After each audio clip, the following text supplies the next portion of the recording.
এত আস্তে আস্তে দাইল হইব নি। হ্যাঁ আবুল বসে জানে কি রে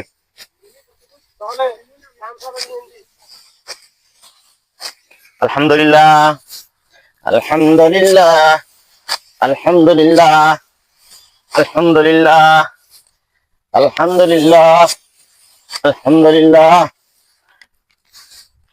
আসসালামু আলাইকুম ওয়া রাহমাতুল্লাহি ওয়া বারাকাতুহু। প্রিয় দর্শক, আমাদের যে দোকানঘরের যে পশ্চিমে যে ফাটকটাতে এই প্রথম ধান কাটা হচ্ছে।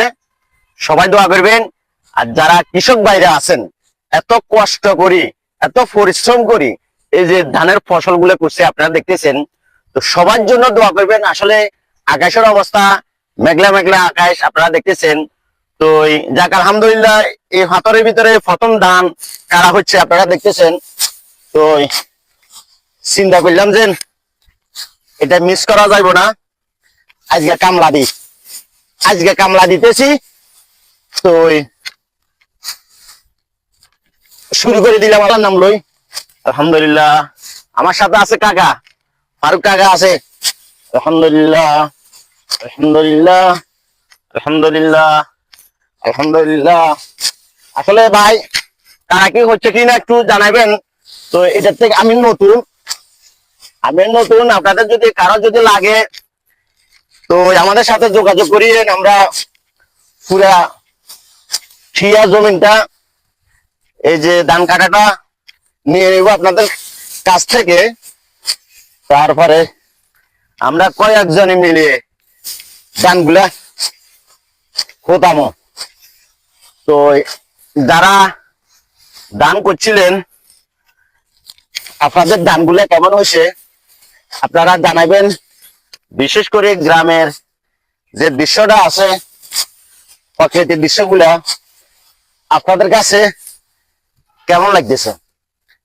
আর যে যেখান থেকে এই গ্রামের প্রাকৃতিক দৃশ্যটা দেখতেছেন, তো সবাই শেয়ার করবেন। আর যারা আমাকে ভালোবাসেন তারা তো আমার সাথে সবসময় থাকবেন। আর যারা ভালোবাসেন না তারা দূরে সরে যাবেন। জোর করে রাখা যাইব না। আলহামদুলিল্লাহ, মোটামুটি বৃষ্টি আসলে ধানগুলা দড়ি যাবার সম্ভাবনা বেশি। তো ফাইকসে যাতে আমরা ধানগুলারে সুন্দরভাবে কাজী বাড়িতে নিই পৌঁছাইতাম পারো। তো যারা এ পর্যন্ত আপনার ধান আছে বা তাদের জন্য দোয়া করবেন, আল্লাহ যেন তাদেরকে সঠিকভাবে ধানগুলা নিয়ে বাড়িতে পৌঁছাইতে পারে। আসলে এই হাতের অনেক ধান এখনো কাঁচা।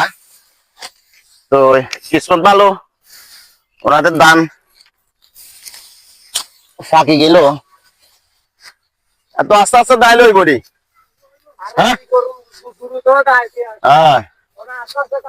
আবুল বসে জানে কি রে। ও আচ্ছা আচ্ছা আচ্ছা।